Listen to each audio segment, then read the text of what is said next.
Pemurjoko. Perkenalan singkat dulu dengan Bapak nih. Nanti menunggu gilirannya Pak Agus lah. Pak Haji ini sudah berapa lama menjadi ketua di PS1? Terima kasih. Assalamualaikum warahmatullahi wabarakatuh. Waalaikumsalam warahmatullahi wabarakatuh. Puji syukur kita panjatkan pada Allah Subhanahu wa taala. Hari ini kita masih diberi kesehatan, keselamatan, umur panjang. Amin. Sehingga bisa bertemu di podcast Kesan Nusantara. Kesan Nusantara ini. Mudah-mudahan apa yang kita bincangkan hari ini ada guna manfaatnya dan berkah ya. Dan berkah. Mungkin perlu kami perkenalkan. Jadi saya nama Dr. Andes Murjoko Hadiwijoyo. Saya saat ini menjabat sebagai Ketua Umum Persaudaraan Sehat Trate, di mana jabatan itu kami peroleh melalui mekanisme organisasi, yaitu adanya parapatan luhur. Kalau mungkin istilah di umum mungkin Munas atau Mupes. Musyawarah Nasional. Dulu awalnya juga namanya Kongres. Kemudian diganti tahun 70-an itu diganti menjadi Musyawarah Besar. Kemudian mulai tahun 2000 istilah musyawarah besar diganti menjadi parapatan luhur. Itu untuk di Trate. Kami diberi amanah sebagai ketua umum ini mulai tahun 2017, periode yang lalu sampai 2021. Kemudian 2021 yang lalu kami diberi amanah oleh dulur-dulur melalui parapatan luhur sebagai ketua umum pusat nanti sampai dengan tahun 2026. Per 5 tahun Pak Ji? 5 tahunan kita mekanisme. Itu mekanisme 5 tahunan tetap kita jalankan. Saya lahir tahun 1953 yang lalu. Saya lahir kebetulan tidak di Madiun. Saya lahir di Bandung di Husein Sastra Negara. Kebetulan orang tua saya, bapak saya dinas di TNI AU. Angkatan Udara, Pak. Keluarga besar tentara juga berarti, nggih. Insya Allah. Kemudian di tahun 59 bapak ini pindah ke Lanut Iswahyudi Maspati sampai dengan pensiun. Tapi memang asli Madiun, Pak Ji? Asli Madiun, bapak ibu pulang kampung di Iswahyudi. Tahun 69 bapak pensiun. 69. 69. Iya, pensiun. Siap. Kebetulan bapak saya seangkatan dengan bapaknya Pak Joko Suyanto. Kami dulu bertetangga di Husein. Siap. Mas Joko ini lahir lebih dulu dari saya. Beliau kalau tidak salah 51, saya 53. Pak Joko Suyanto.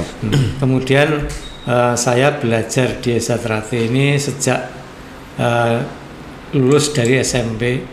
Jadi saya SMP, SD, SMP ada di Ndolopo, Madiun, kecamatan wilayah Kabupaten Madiun. Kan rumah asli bapak saya di Ndolopo, ibu juga demikian. Kemudian SMP saya di Ndolopo lulus tahun 68. Saya sekolah di STM di Madiun. Nah, pada saat itulah saya mulai belajar di Trate. Mulai SMP, Pak? Iya, mulai lulus SMP. Saya baru, kalau di Trate itu kita dilatih dulu. Dilatih mulai dari tingkat yang paling bawah sebagai siswa. Itu mulai tingkat polos, jambon, hijau, putih. Kemudian saya baru bisa diwisuda sebagai anggota tetap atau sebagai warga itu tahun 72. Jadi belajar berapa tahun, Pak? 5 tahun saya. 5 tahun dari tingkat bawah 1, 2, 3 tahun, 4, 5 tahun sudah tutup baru sah warga ngoten nggih. Nah, begitu disahkan sebagai warga tahun 72 saya juga dipercaya waktu itu ditunjuk sebagai atlet.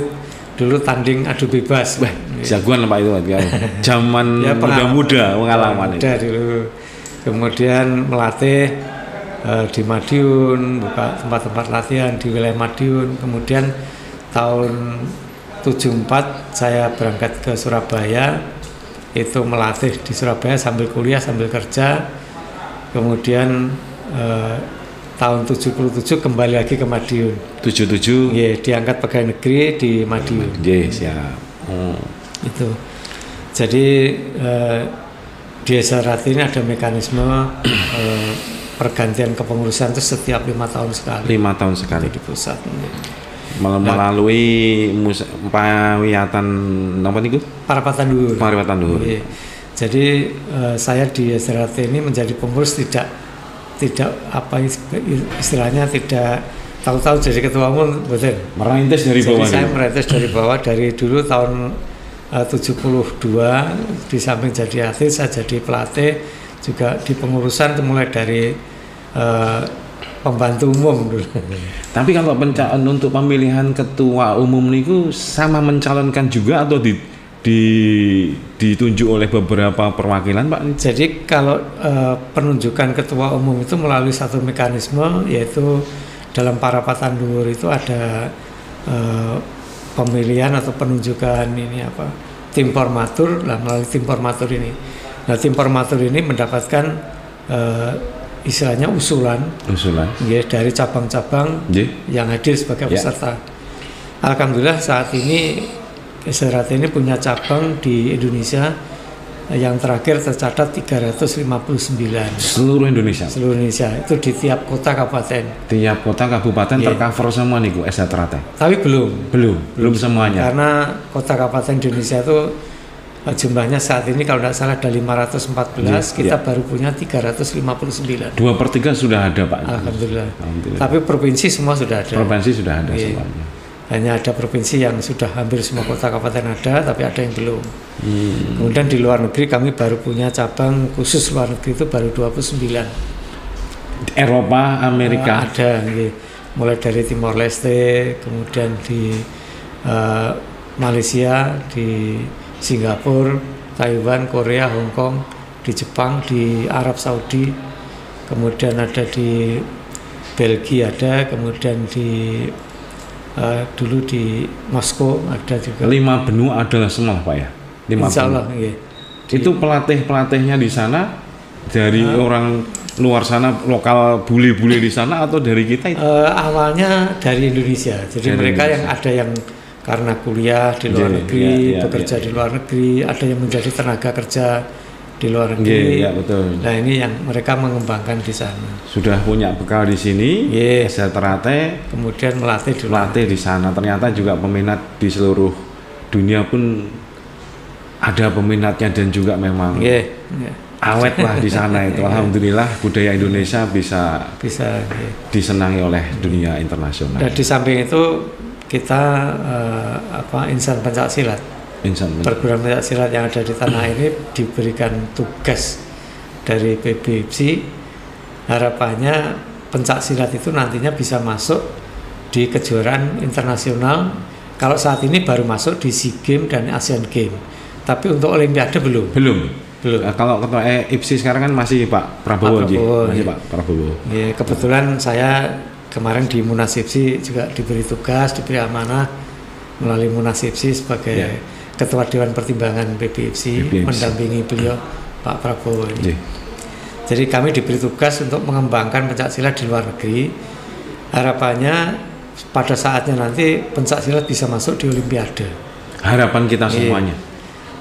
Karena untuk masuk Olimpiade ini harus ada 50% plus 1 jumlah negara yang ada pencaksilat. Nah ini belum terpenuhi. Semoga lah ke depan pencaksilat kita semakin mendunia dan bisa diadakan salah satu cabang olahraga di Olimpiade. Harapan kita semuanya. Para pemirsa, sekilas tentang Pak Haji Murjowo selaku Ketua Umum PSHT. Sekarang kita beralih ke Pak Haji Agus selaku Ketua Umum SH Winongo atau Tunas Muda Winongo. Nggih, Pak Agus, pripun nih? Gimana nih sejarahnya ini dengan Winongo nih Pak Agus? Ngapunten, mohon maaf sebelumnya. Bisa cerita sekilas tentang profil Bapak kemudian dengan bergelut dengan Winongo ini. Monggo.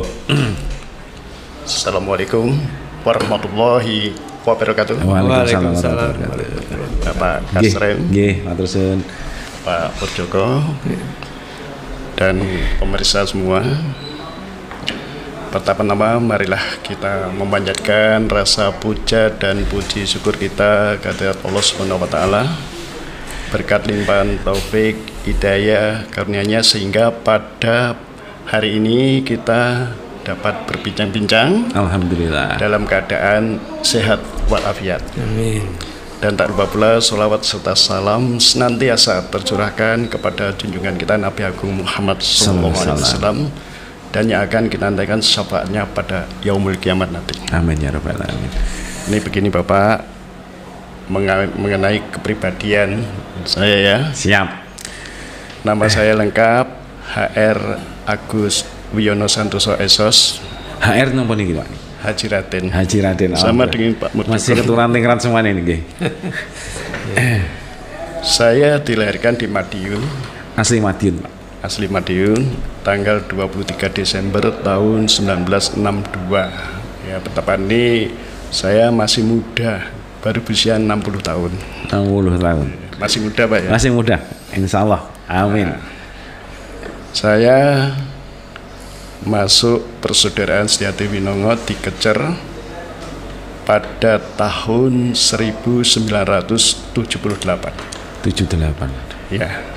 Pak Haji Murjoko 77 nggih. 72. 72. Ya memang perbedaan umur agak jauh. Tapi kalau ditanya dibalik aja nih, waduh, itu likur Pak. Nah, kemudian tahun 1979 saya mengikuti tes tingkat Al-Amin atau AA atau TWI terap, juga tingkat 2 tahun 1979. Iya. Kemudian saya tamat SMA tahun 1982 Pak. 82 Pak. Ya, kemudian meneruskan perjalanan ke Jakarta Pak. Saya diangkat di dulu itu namanya Departemen Koperasi. Zaman itu ya Pak. 82 ya di itu. Rasuna Said, Jakarta Rasuna Selatan. Ya pusatnya sana. Itu tahun 1990. Kemudian pindah ke Madiun tahun 1999. Dia hanya 9 tahun di Jakarta, tapi memang saya masuk Jakarta itu sekitar tahun 83 Pak. Lama di Jakarta. Merantau di Jakarta 83. Ya. Kemudian kembali lagi ke Madiun tahun 1999. Ya, pindah di Dinas Koperasi Kabupaten Madiun.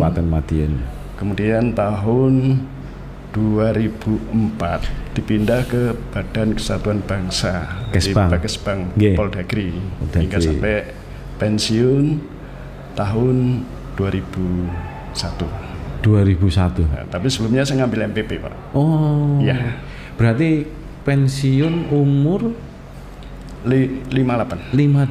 Iya, 2 tahun yang lalu. 2 tahun yang lalu. Betul. Saya punya putri 2 orang Pak. Istri cuma 1 saja Pak. Alhamdulillah. Cucu sudah baru 2. Alhamdulillah. Jadi Mbah Kong sedanten lagi. Kemudian saya diperintahkan beliau almarhum Bapak ya. Bapak saya juga. Bapak itu dulu juga di PNS Pak. Jadi di Pengairan. Ya. Kalau dulu itu kantornya dekat dengan Balai Kota Pak. Dinas Pengairan. Kemudian Bapak pensiun. Nah, terakhir kali pada saat Bapak itu melaksanakan ibadah haji, itu tahun 2008. Ya, saya mendampingi beliau pada saat itu. Kemudian setelah selesai di dalam pelaksanaan ibadah haji, maka beliau wafat di Tanah Suci. Semoga husnul khotimah. Amin. Itu pun meninggalkan beberapa pesan. Ya, dalam arti pesan kedamaian. Sebelum beliau wafat, beliau pun salah satu yang masih saya ingat sampai sekarang, beliau Bapak itu berpesan, apabila kamu memberikan air kepada saudara-saudaramu ataupun yang lainnya, air itu harus bersih dan ikhlas. Dan janganlah kamu berikan air kepada saudaramu air yang kotor-kotor. Terbaiklah intinya Pak. Betul sekali Pak. Nah, itu pada pesan terakhir saya sendiri tidak tahu kalau Bapak itu mau tidak ada. Itu mau berangkat ke Tanah Suci. Sudah di sana Pak. Oh sudah di sana. Sewaktu beliau itu mungkin sedang sakit ya, karena mungkin faktor usia. Bapak itu waktu naik haji itu usia 84 tahun. Dan sembuh juga. Sudah sembuh. Itu pesan yang terakhir. Nah, begitu setelah pesan itu akhirnya kita kembangkan Pak. Yeah. Sampai saat ini. Kemudian saya ditunjuk oleh beliau almarhum Bapak jadi ketua umum. Begitu beliau sebelum Bapak juga. Yeah. Kemudian saya diperintahkan untuk ngejar sebelum beliau juga wafat. Yeah. Nah, sebenarnya kakak saya Pak itu yang jadi pengasuh. Karena beliau tahun 2015 itu ya dipanggil lebih dahulu menghadap Yang Kuasa. Kemudian saya ditunjuk lagi ketua umum juga sekaligus pengasuh. Dan nggak sampai saat ini Pak.